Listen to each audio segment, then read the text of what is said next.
নমস্কাৰ আজি 7 জানুৱাৰী এই মুহূৰ্তত খন্দিয়াৰ কেইবাটাও ব্ৰেকিং নিউজ আহি পৰিছে আমি আপোনালোকক সেইসমূহ আগবঢ়াইছো জুবিনে ন্যায় পাবই লাগিব অন্যথা আস্থা হেৰুৱাব জনতাই জুবিন গাৰ্গ ন্যায় বিচাৰি মুখ্যমন্ত্ৰীলৈ এবাৰ গৰিমা গাৰ্গে পঠাইছে মুকলি চিঠি 3 পৃষ্ঠা জোৰা মুকলি চিঠি লিখিলে মুখ্যমন্ত্ৰীলৈ সামাজিক মাধ্যমত ন্যায় বিচাৰি এই মুকলি চিঠি গৰিমা গাৰ্গৰ জুবিন গাৰ্গক হত্যা কৰা হৈছে চাৰ্জশ্বিটত সাক্ষ্য প্ৰমাণসহ সকলো স্পষ্ট হৈ পৰিছে জুবিনৰ ন্যায় প্ৰক্ৰিয়াক লৈ মুখ্যমন্ত্ৰীলৈ আহ্বান জনাইছে গৰিমা গাৰ্গে জুবিনৰ ন্যায় ব্যৱস্থাক বিশেষ পদক্ষেপ লোৱাৰো আহ্বান জনাইছে জুবিন গাৰ্গ পৰিয়ালে ন্যায় প্ৰক্ৰিয়া ক্ষীপ্ৰ কৰিবলৈ বিশেষ আদালতৰ ব্যৱস্থা গ্ৰহণৰ অনুৰোধ জনোৱা হৈছে জুবিনে ন্যায় পাব পৰাকৈ অভিজ্ঞ অধিবক্তাৰ দল নিয়োগৰ পোষকতা চৰকাৰী অধিবক্তাৰ পক্ষক শক্তিশালীভাৱে যুঁজ দিয়াৰ পোষকতা আমাৰ লগতে ৰাইজেও বিচাৰিছে অতি সোনকালে জুবিনে ন্যায় পোৱাটো জুবিনে ন্যায় পাবই লাগিব অন্যথা ন্যায়ৰ প্ৰতি আস্থা হেৰুৱাব জনতাই এই ন্যায় প্ৰক্ৰিয়া অতি ক্ষীপ্ৰতাৰে হ'বই লাগিব বিপক্ষৰ অভিযুক্তৰ সৈতে যুঁজ দিব পৰাকৈ দল গঠন কৰাটো অতি প্ৰয়োজন মহামান্য উচ্চ ন্যায়ালয়ত আবেদনৰ জৰিয়তে পদক্ষেপ লোৱাৰো আহ্বান জনাইছে জুবিনৰ পৰিয়ালে আগবঢ়াইছো ইয়াৰ পাছৰ খবৰ উচ্ছেদিতই ভোট দিবলৈ পাব 2024ত কেৱল উচ্ছেদ হোৱা অঞ্চলৰ পৰাহে নামকৰ্তন হ'ব উচ্ছেদিতৰ উচ্ছেদস্থলীৰ পৰা যিটো স্থানলৈ গৈছে তাৰ পৰাই দিব পাৰিব ভোট এই মন্তব্য কৰিছে ৰাজ্যৰ মুখ্যমন্ত্ৰী হিমন্ত বিশ্ব শৰ্মাই মুখ্যমন্ত্ৰী হিমন্ত বিশ্ব শৰ্মাই মন্তব্য কৰি কয় উৰিয়ানঘাটৰ 11,000 উচ্ছেদিত নামকৰ্তন হৈছে সেইসকল ব্যক্তিয়ে বসবাস কৰা অঞ্চলৰ পৰা বাদ দিব পাৰিব ভোট কেৱল বাংলাদেশ বা পশ্চিম বংগলৈ যোৱাসকলেহে ভোট দিব নোৱাৰিব উচ্ছেদিত যদি ভাড়াঘৰতো বসবাস কৰে তেতিয়াও ভোট দিব পাৰিব কিন্তু ভাড়াঘৰৰ মালিকৰ ভাষ্য গ্ৰহণ কৰিব লাগিব ইয়াৰ পিছত স্থানীয় বিষয়াই দিয়াব পাৰিব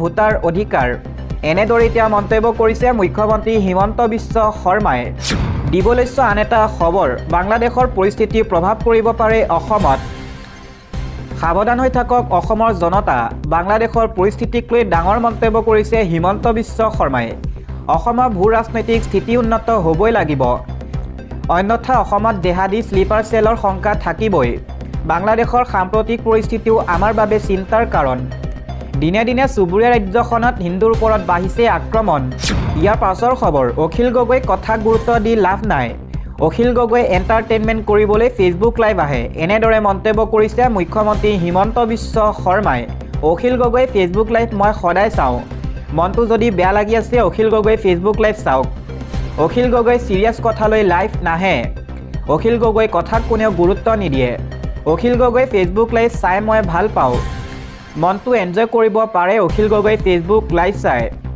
অখিল গগৈ এজন গুড এণ্টাৰটেইনাৰ অখিল গগৈক এনেদৰে এতিয়া কটাক্ষ কৰিছে মুখ্যমন্ত্ৰী হিমন্ত বিশ্ব শৰ্মাই পৰৱৰ্তী খবৰ প্ৰচণ্ড শীতৰ বাবে চৰকাৰী বেচৰকাৰী সকলো বিদ্যালয় বন্ধ ঘোষণা কৰা হৈছে 10 জানুৱাৰীলৈকে বন্ধ থাকিব বিদ্যালয় বৰপেটা জিলা প্ৰশাসনৰ এই নিৰ্দেশনা বৰপেটা জিলাৰ সকলো বিদ্যালয় বন্ধ নিৰ্দেশ দিছে জিলা প্ৰশাসনে 7 জানুৱাৰীৰ পৰা অহা 10 জানুৱাৰীলৈ বন্ধ থাকিব সকলো বিদ্যালয় পৰীক্ষা চলি থকা বিদ্যালয়ৰ ক্ষেত্ৰত এই নিৰ্দেশনা প্ৰযোজ্য নহ'ব ইয়াৰ লগতে তীব্ৰ শীতৰ বাবে ডিমা হাছাওৰ সকলো বিদ্যালয়ত 10 দিনলৈ বন্ধ থাকিব আন এটা খবৰ মই ৰাষ্ট্ৰদ্ৰোহী নহয় ভিক্টৰ দাসৰ বাবে অসমৰ ৰাইজে মাত মাতক এইদৰে চিঞৰি চিঞৰি ক'লে ভিক্টৰ দাসে অসমৰ ৰাইজে মোৰ বাবে মাত মাতক অসমবাসী ৰাইজে জানে জুবিন দাক কোনে হত্যা কৰিছে ছিংগাপুৰত হত্যা হৈছে কিন্তু তদন্ত চলিছে উলুবাৰীত মোৰ বেয়াখিনি দেখুওৱা হৈছে কিন্তু ভালখিনি দেখুওৱা নাই এবাৰ এডিআইত মোৰ 2000 ছাত্ৰ ছাত্ৰীয়ে চাকৰি পাইছে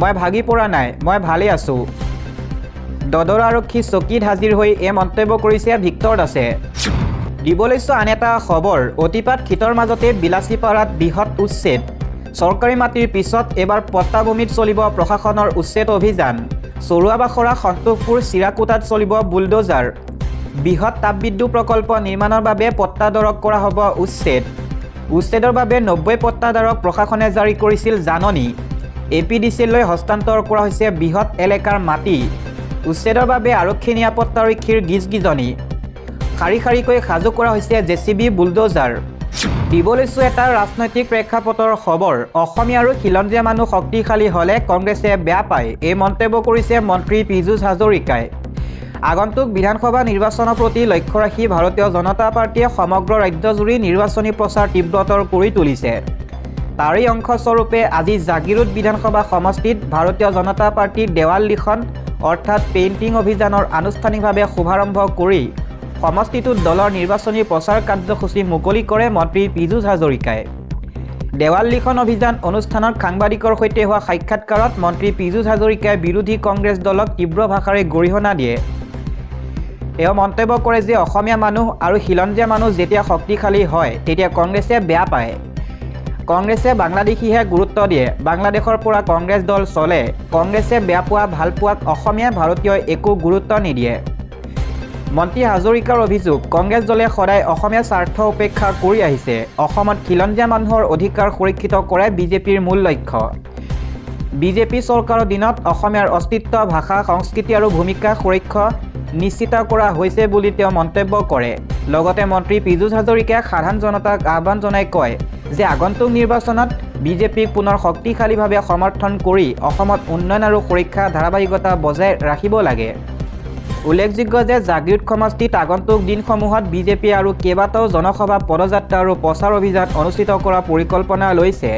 দলীয় কৰ্মীসকলৰ মতে এই দেৱাল লিখন অভিযানৰ মাধ্যমে জনসাধাৰণৰ সৈতে প্ৰত্যক্ষ সংযোগ স্থাপন কৰি বিজেপিয়ে নিৰ্বাচনী যুদ্ধত অধিক শক্তিশালীভাৱে অৱতীৰ্ণ হ'বলৈ সাজু হৈছে। ঘৰে ঘৰে বিজেপিৰ নীতি, আদৰ্শ আৰু উন্নয়নমূলক কাৰ্যসূচী জনসাধাৰণৰ মাজলৈ লৈ যোৱাৰ লক্ষ্যৰে এই অভিযান আৰম্ভ কৰা হৈছে। দিবলৈছো আন এটা খবৰ, খচৰা ভোটাৰ তালিকাত ব্যাপক বিসংগতিৰ অভিযোগ কংগ্ৰেছ দলৰ। সোমবাৰে দিছপুৰৰ মানবেন্দ্ৰ শৰ্মা কমপ্লেক্সত কংগ্ৰেছে সাব্যস্ত কৰে উত্তাল প্ৰতিবাদ। বিজেপিয়ে ভোট চুৰ কৰা অভিযোগ উত্থাপন কৰি প্ৰতিবাদী কাৰ্যসূচী হাতত ল'লে কংগ্ৰেছৰ দলে। খচৰা ভোটাৰ তালিকাক লৈ অসন্তুষ্ট কংগ্ৰেছ। ভোটাৰ তালিকা প্ৰস্তুত ব্যাপক বিসংগতিৰ অভিযোগো উত্থাপন কৰে কংগ্ৰেছে। শেহতীয়াকৈ পোহৰলৈ অহা এই বিসংগতিৰ পাছতেই আজিৰ প্ৰতিবাদী কাৰ্যসূচী হাতত লয় কংগ্ৰেছ দলে। এই প্ৰতিবাদত অংশগ্ৰহণ কৰে কেইবাগৰাকীও জ্যেষ্ঠ কংগ্ৰেছী নেতাই। বিভিন্ন শ্লোগানেৰে প্ৰতিবাদকাৰীয়ে উত্তাল কৰে আকাশ বতাহ। দিবলৈছো আন এটা খবৰ, বাংলাদেশত পুনৰ হিন্দু যুৱকক হত্যা কৰা হৈছে। বাংলাদেশত অব্যাহত আছে হিন্দুৰ ওপৰত আক্ৰমণ। সোমবাৰে নিশা দেশখনৰ নাৰ্ছিংডি জিলা চৰচিন্দুৰ বজাৰত গেলামালৰ ব্যৱসায়ী মনীষ চক্ৰৱৰ্তীক হত্যা কৰা হয়। বাংলাদেশত বিগত 18 দিনৰ ভিতৰত প্ৰায় 6টো হিন্দুৰ হত্যাকাণ্ড হয়। স্থানীয় সূত্ৰই সদৰি কৰা অনুসৰি মনীষ চক্ৰৱৰ্তীক পলাশ উপ-জিলাৰ দোকানত বহি থকা অৱস্থাত অচিনাকি দুৰ্বৃত্তই আক্ৰমণ কৰে। এই আক্ৰমণৰ ফলত গুৰুতৰভাৱে আহত হোৱাত স্থানীয় ৰাইজে তেওঁক চিকিৎসালয়লৈ লৈ যায়। পিছে চিকিৎসালয়তে মৃত্যুক সাৱটি লয় দুৰ্ভগীয়া মনীষ চক্ৰৱৰ্তীয়ে।